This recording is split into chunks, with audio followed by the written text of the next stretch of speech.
Aquí comienza Días de Conversación Prime. ¿Cómo están ustedes? ¿Cómo les va? Muy buenas tardes. Para mí es un agrado volver a estar este día viernes con nuestro invitado, don Eduardo Cornejo Lagos, que es diputado y que en vacaciones está aquí con nosotros para contarle a usted lo que se ha hecho en el trabajo para analizar el país, que es muy urgente analizar nuestro país hoy día, y para tener una grata conversación. Diputado, ¿cómo está? Muy buenas tardes, estimado Jaime, un gusto poder saludarte y por supuesto estar aquí como siempre en el programa. Claro, tú algo decías de que estábamos nosotros con un receso por efecto cierto de... El receso parlamentario. Así es, se suspenden las actividades durante el mes de febrero en el Congreso Nacional y es el espacio de tiempo que podemos disponer, ¿cierto?, para tomarnos un descanso. La verdad es que habíamos iniciado,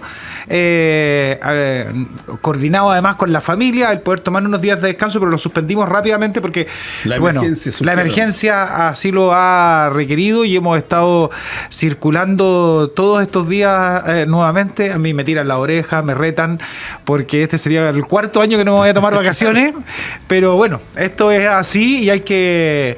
obviamente siempre estar disponible con ese compromiso permanente, ¿cierto?, para estar presente, sobre todo en los momentos más urgentes, más importantes en nuestras comunas de nuestro distrito. Eso demuestra la responsabilidad y la representación que un parlamentario tiene y el compromiso que asume al momento de que la gente vota por él, que asume con él ese compromiso de estar y respaldarlo siempre.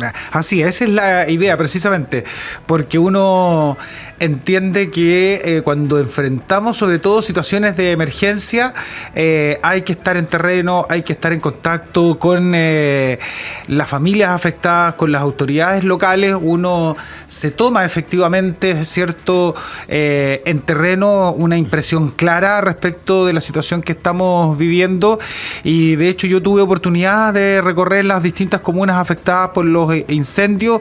De hecho me tocó hacer gestión directamente desde el puesto de mando. Sí, lo vi en algunos videos. Sí.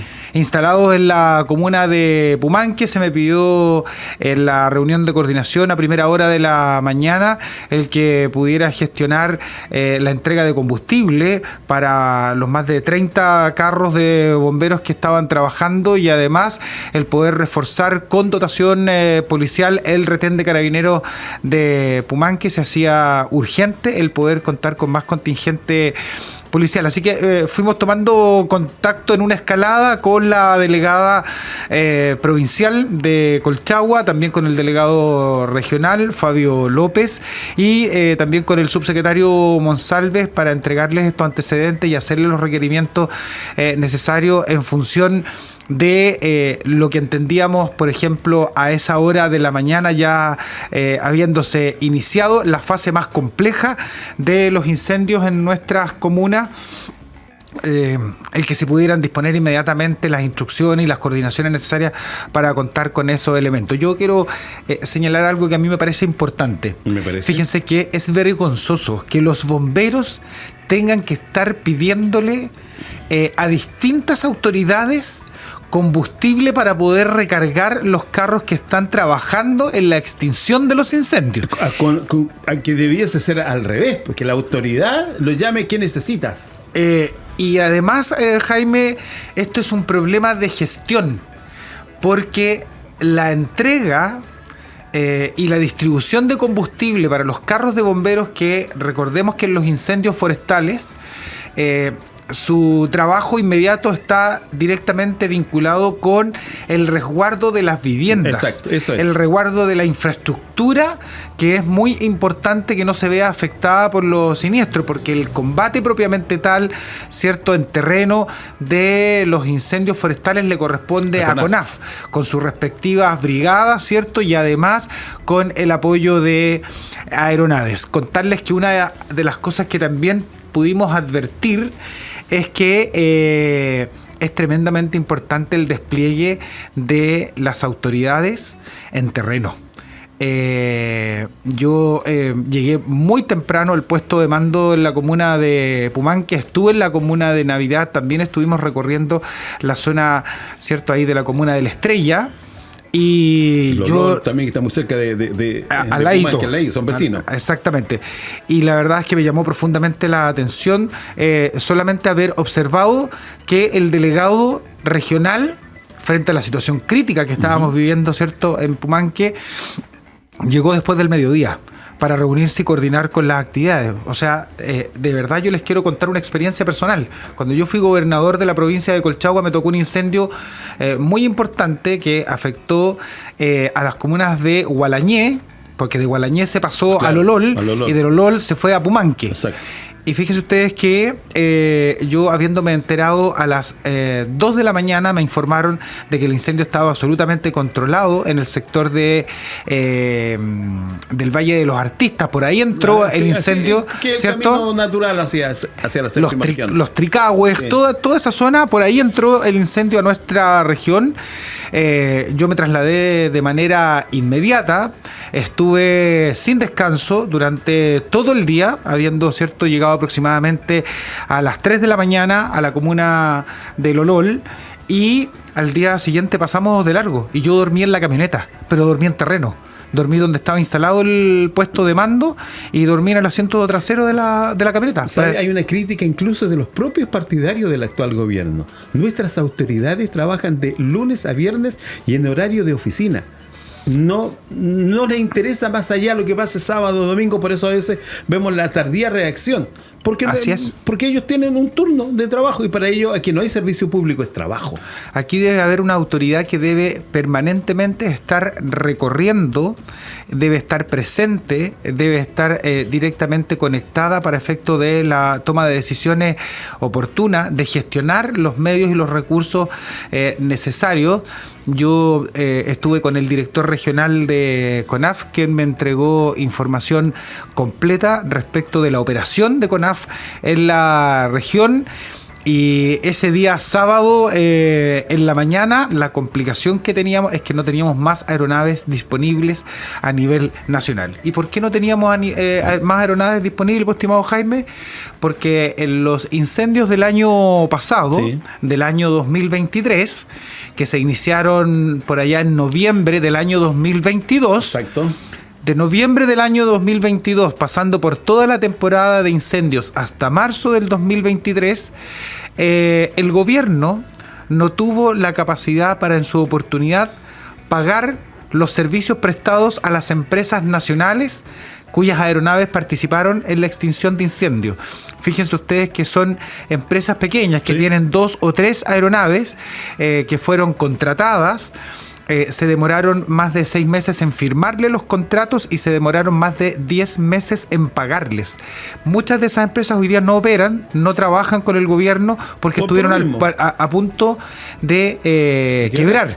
Fíjense ustedes que incluso las empresas chilenas que tienen 2, 3 o 4 aeronaves, ellos contratan los pilotos porque son extranjeros. Sí, exacto. Los pilotos los traen desde fuera, Desde no son España, pilotos nacionales. Portugal, Muchos de ellos desde España y Portugal. sí.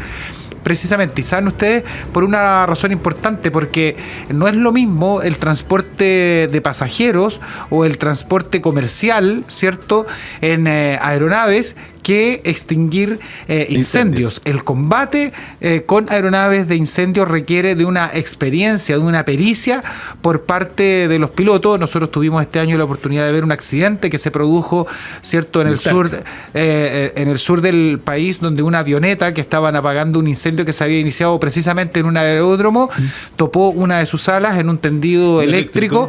Finalmente la aeronave se precipitó a tierra y eso significó que posteriormente el piloto falleciera. Y que la tragedia no fue mayor porque, como dicen en el campo, Dios grande no va. Así es, porque cayó afortunadamente en la carretera, no habían vehículos, no cayó sobre ningún vehículo, no cayó sobre ninguna vivienda. Pero ustedes tienen a la vista la consecuencia de lo que significa, por ejemplo, la incapacidad del gobierno. Yo hablé directamente con la ministra Toá para efectos de poder atender la desesperación a la que estaban enfrentados estos pequeños empresarios de aeronaves chilenas que, fíjense que la deuda bordeaba aproximadamente los 14.000 millones de pesos.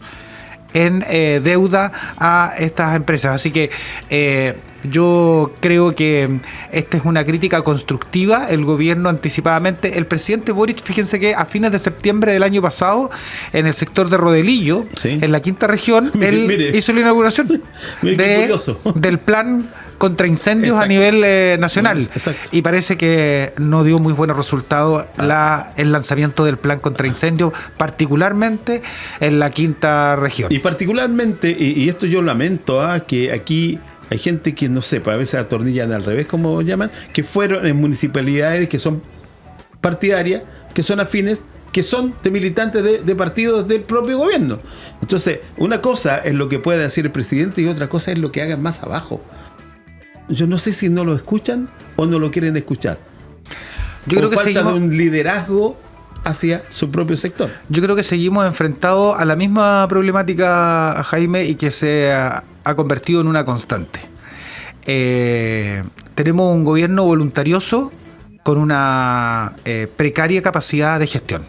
Mala capacidad de gestión. Eso es categórico y es definitivo. Voluntarioso. Mire qué curioso. La ministra vocera de gobierno señaló que no se estaban realizando bien las cosas en la zona porque no es zona de catástrofe, zona de emergencia de Valparaíso por la escasez de voluntarios.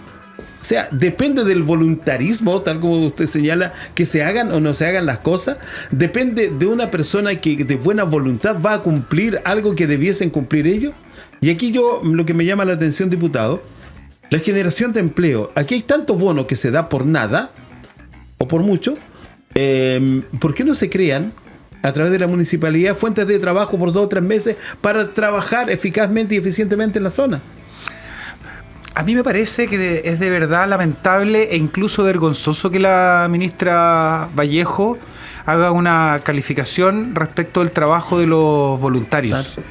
De la quizás hoy día poca asistencia, sí, claro, a las familias afectadas, porque fíjense ustedes que siempre, históricamente, la primera ayuda llega a partir de la solidaridad, exacto, de los chilenos. Y en nuestro país es así. Cada vez que enfrentamos una situación de emergencia por desastres naturales, la primera ayuda a las familias llega siempre a partir de la solidaridad de los chilenos y de los voluntarios.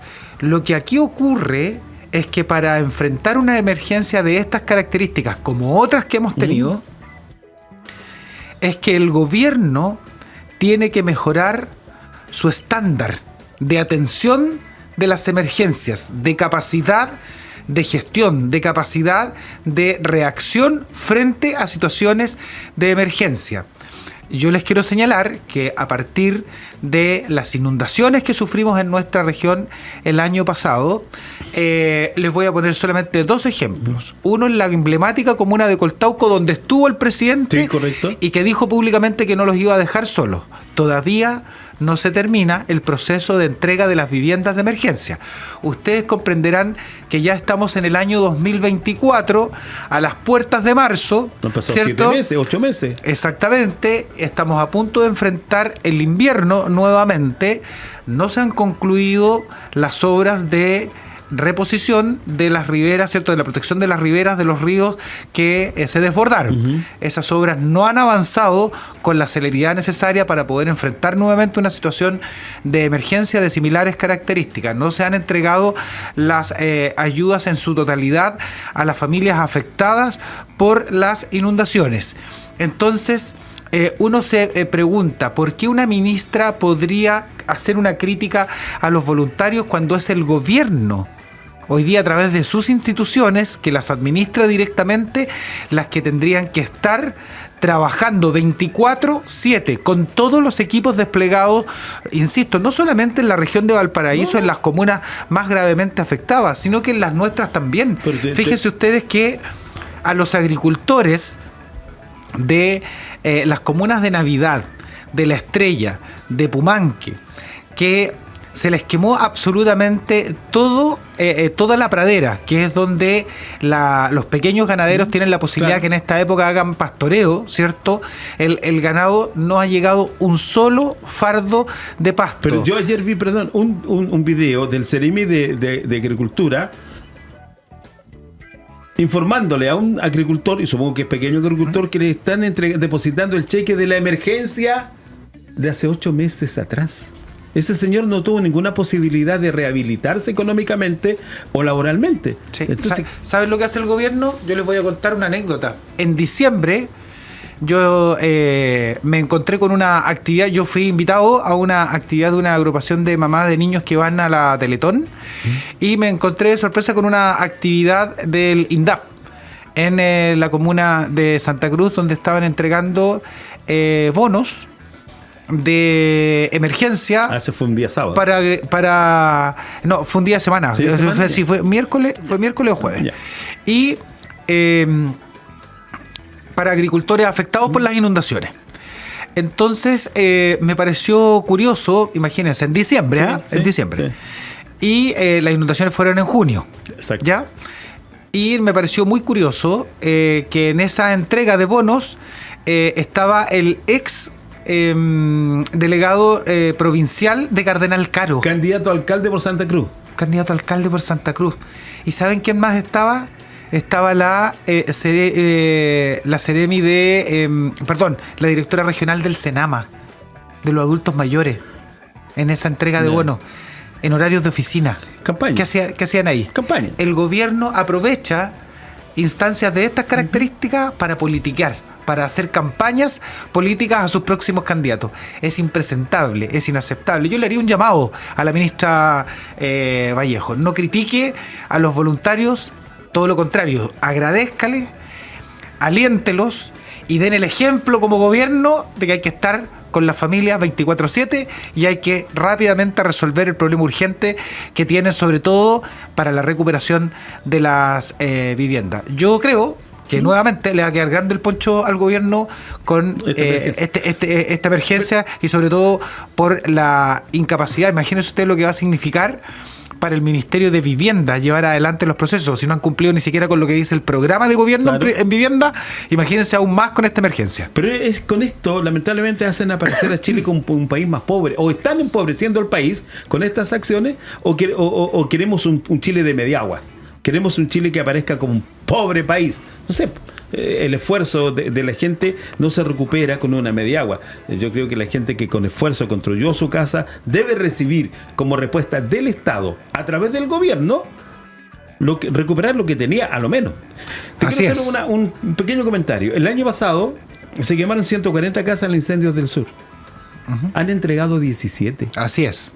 17 de 140. Entonces... Así es. Yo tengo una denuncia concreta por parte de una pyme de la región del Biobío.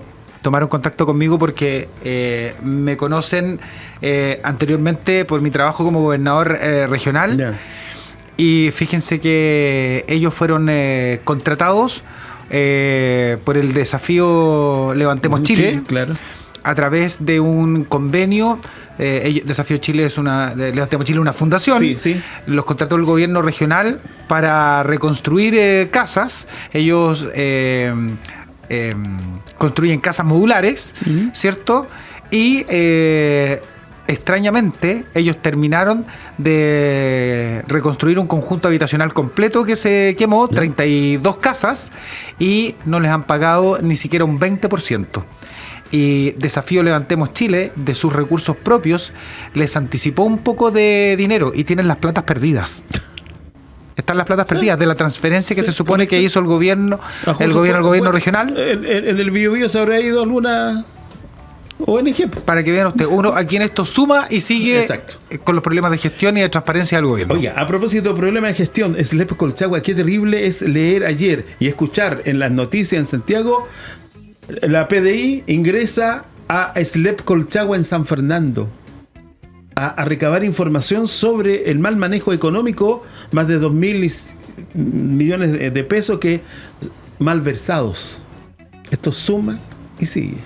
Así es, nosotros habíamos advertido el año pasado, no sé si tú recuerdas, Jaime, que en algún minuto yo les comenté que dentro del trabajo que habíamos desarrollado en nuestra región, en el trabajo territorial, ¿cierto? Yo tuve oportunidad el año pasado de reunirme con el fiscal regional, Emiliano Arias. Para anticiparle la información que se me había hecho llegar en una denuncia también que recibí directamente de funcionarios del SLEP de Colchagua y que nosotros estábamos de alguna manera sistematizando la información, entregando algunas orientaciones a esos funcionarios para que se procediera a la respectiva denuncia formal. Exacto. ¿Ya? El fiscal Emiliano Arias estuvo particularmente preocupado respecto de las características y del impacto que tiene la nueva institucionalidad para administrar la educación pública. Y en tan poco tiempo de funcionamiento, 3 o 4 años, ver que se cometen este tipo de irregularidades. Recordemos que además, hace más de un año, el director ejecutivo titular, ¿cierto? Leonardo Fuentes, está suspendido de sus funciones, enfrentando un sumario institucional. Entonces, me parece de alguna manera que se van quemando algunas etapas, se van dando pasos importantes en términos, ¿cierto?, de esclarecer las irregularidades que se hayan cometido respecto de la utilización de recursos al interior del Servicio Local de Educación Pública Colchagua, y que obviamente que las personas que estén directamente vinculadas a ese mal manejo de los recursos obviamente tengan que enfrentar la justicia. Nada más importante para nosotros el que se dé una señal potente, clara y precisa respecto de lo que significa el que este nuevo sistema de administración, claro, ¿cierto?, de la educación pública requiere de manera urgente algunas modificaciones para que se haga cargo de las reales necesidades y, ¿cierto?, y podamos de alguna manera ir dando cumplimiento a esa promesa que siempre se ha hecho en torno a la educación pública, gratuita y de calidad. Cuestión que hasta este momento, por este nuevo sistema, por los famosos SLEP, de los 11 que están funcionando a nivel nacional, son un desastre total. El ministro Cataldo, la subsecretaria de Educación y el nuevo director de Educación Pública, el director nacional de Educación Pública, creo que están absolutamente al debe, van a tener que apretar el acelerador definitivamente en materia de educación, y yo como miembro de la Comisión de Educación de la Cámara de Diputados,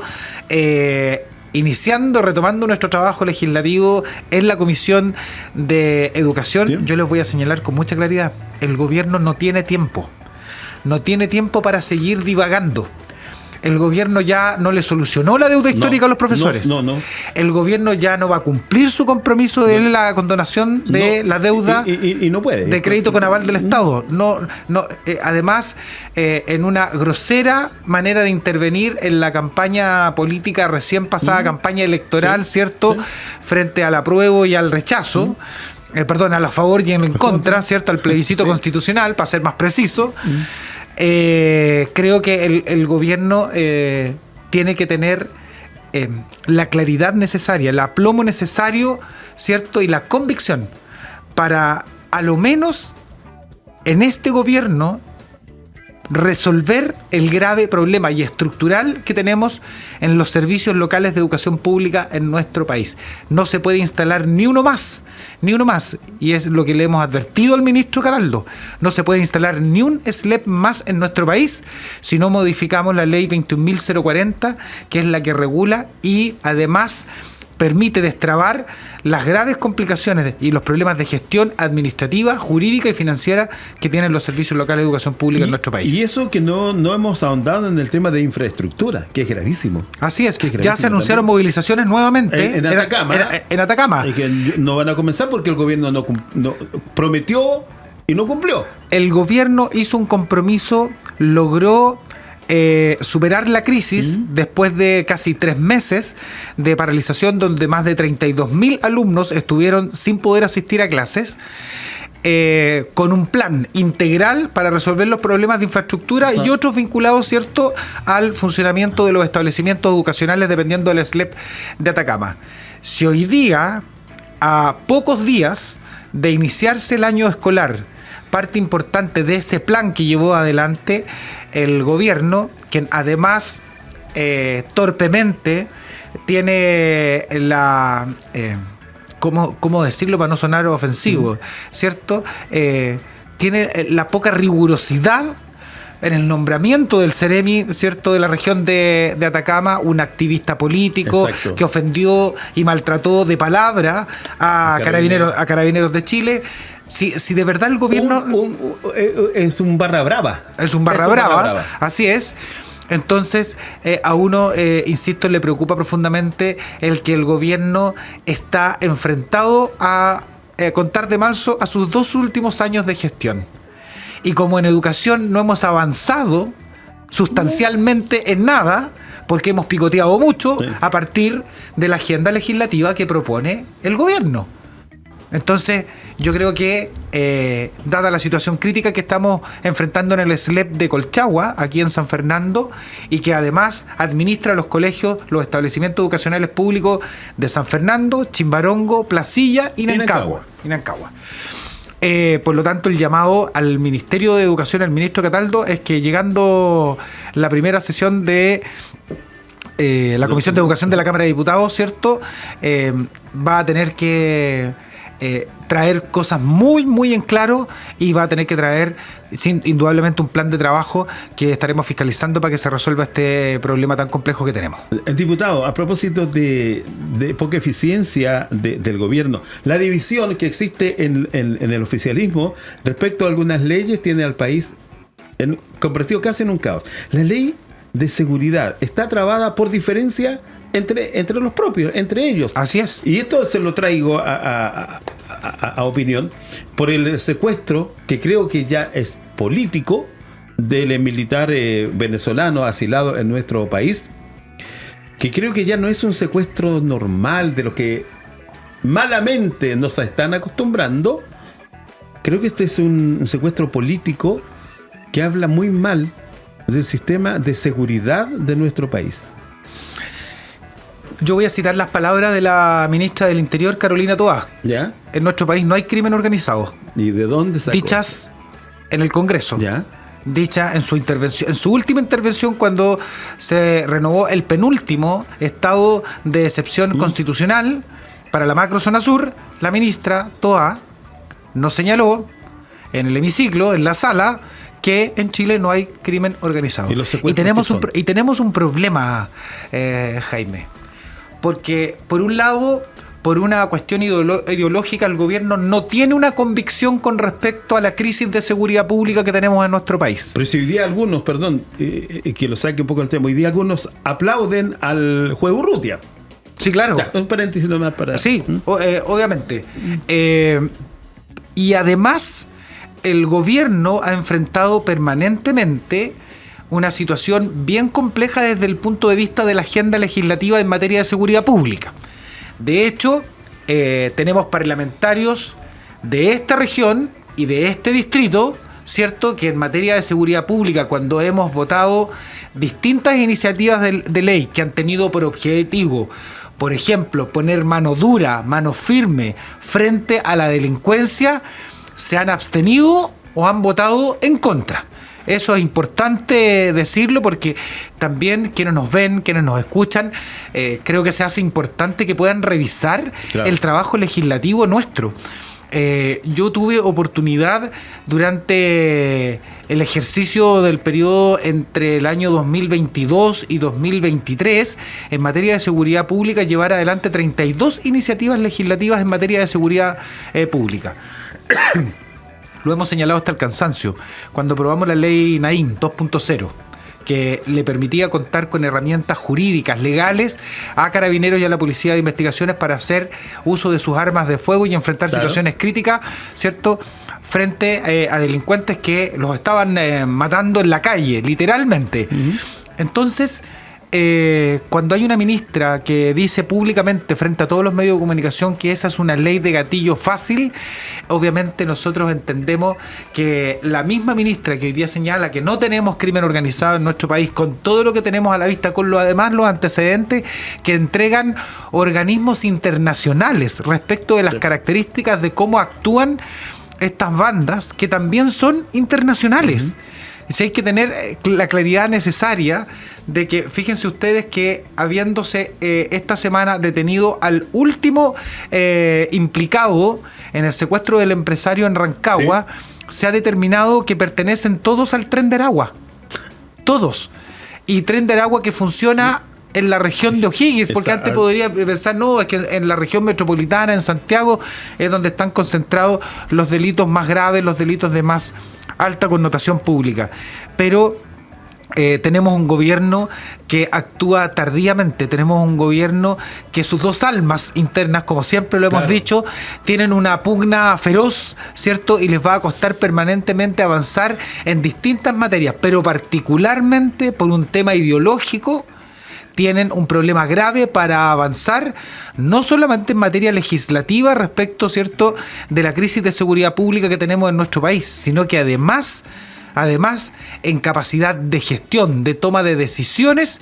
Yo creo que hay un conflicto importante entre el presidente, entre el ministro del Interior, con dos criterios, el de la ministra Toá y el ministro Monsalve, que lo hemos advertido en más de alguna oportunidad, y también de los distintos partidos que componen la coalición de gobierno, particularmente el Partido Comunista. Allí tienen una piedra en el zapato muy, muy dura.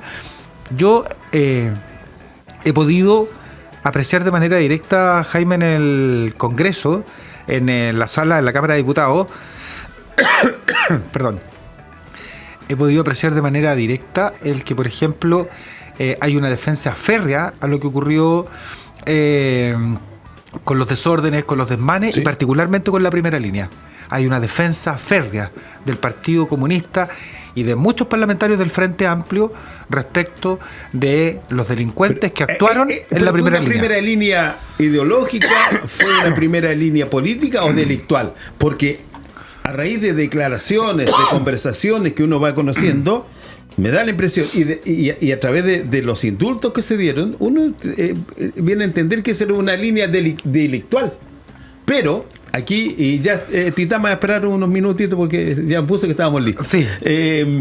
Aquí hay una defensa al delincuente y a la delincuencia por parte de algunos sectores de izquierda, porque yo tengo un amigo mío que me dice, la justicia es solo para los que tienen la cabeza negra, para los rubios no. Entonces van estigmatizando, y bajo ese eslogan, no, tú eres de cabeza negra, tú eres del pueblo, tú no eres delincuente, tú estás reclamando tus derechos, y los derechos no se reclaman con delincuencia, con destrucción, creo yo. Así es, yo insisto, creo que hay una vinculación directa de muchos de los partidos de la coalición de gobierno con parte importante de quienes participaron en los desórdenes, en los desmanes, en la violencia, en el saqueo que se llevó adelante en varias de las ciudades de nuestro país.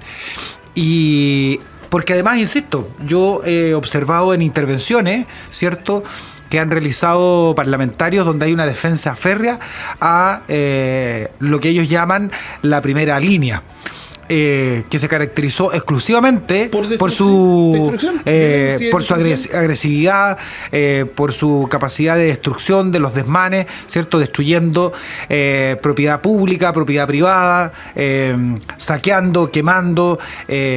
Nadie podría decir que no fue un caos, y de verdad uno podría catalogar como una acción terrorista la cantidad de estaciones del metro que fueron quemadas y que al final de manera simultánea, y que si ustedes se dan cuenta, en definitiva, ¿de qué sirvió? Solamente el tener que, con recursos fiscales, recursos que le pertenecen a todos los chilenos, poder reponer lo que los niños, ¿cierto?, entre comillas, niños de la primera línea, ¿cierto?, llevaron adelante. Y como última cosa, comentarte, Jaime, esta defensa que se hace de la primera línea también tiene otra connotación. El gobierno e incluso muchos parlamentarios sienten que esas movilizaciones les permitieron ganar las elecciones por supuesto. presidenciales y parlamentarias. Puede ser. Y por eso lo justifican. Claro, porque gracias a ello estamos aquí. Así es. Hay que cuidar al delincuente. Exactamente. Diputado, fue un agrado conversar con usted, volver a atenderlo aquí en la radio. Muchas gracias, Que lo Jaime. vaya Nos muy vemos bien. la próxima semana. Ojalá así sea. A ustedes también muchas gracias. Nos vamos aquí inmediatamente a Espacio Claustro, porque está Jürgensen y Cretón. Así es. Volvió la fogata. Entre comillas. Espacio Claustro. Nos vemos allí. Hasta aquí el diálogo que aporta, en la voz de los protagonistas. Jaime Díaz sostuvo una plática directa y honesta con sus invitados, para que quedes al día de la contingencia política. En Radio Cautiva 101.3, esto fue Días de Conversación Prime. Las opiniones vertidas en este programa son de exclusiva responsabilidad de quienes las emiten y no representan necesariamente el pensamiento de Radio Cautiva.